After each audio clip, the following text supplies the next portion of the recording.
How undercover photographer nailed Grace Mugabe. Zimbabwe has launched an investigation into the country's former First Lady, Grace Mugabe, over her alleged involvement in an ivory smuggling ring. The probe was opened after a 3-month undercover mission by Australian wildlife photographer Adrian Steirn. Speaking exclusively to Al Jazeera, Steirn said he uncovered the poaching and smuggling syndicate when he began looking into the illegal ivory trade in December. Ivory was being sourced either from the national park's vault, being thieved or pilfered, or from live elephants being killed by poaching syndicates. The syndicate would then sell to Grace Mugabe's clientele, he said. Watch the Al Jazeera report here. She would then be able to pack that and send it out through the airport.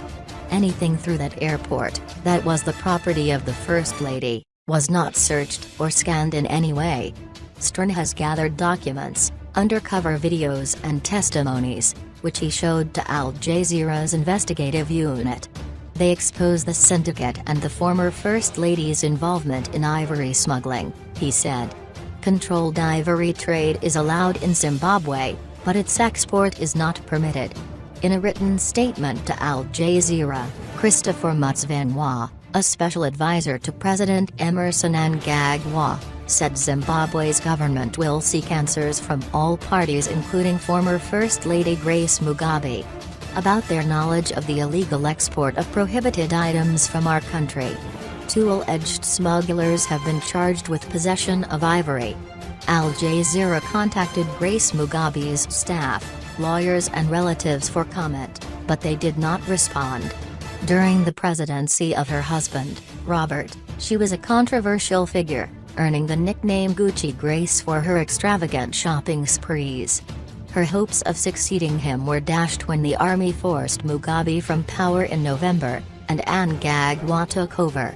That was when Steirn saw an opening to investigate, going undercover as an ivory buyer.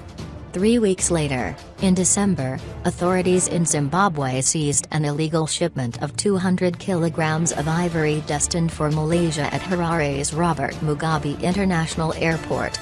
Steirn said the evidence he gathered connects that shipment to Grace Mugabe and the smuggling syndicate. Al Jazeera's Malcolm Webb, reporting from Johannesburg, said Mnangagwa's government was eager to clean up its international image after decades of Mugabe rule. The poaching and smuggling investigation is the first major challenge to the Mugabe family dynasty since the change of power, he said.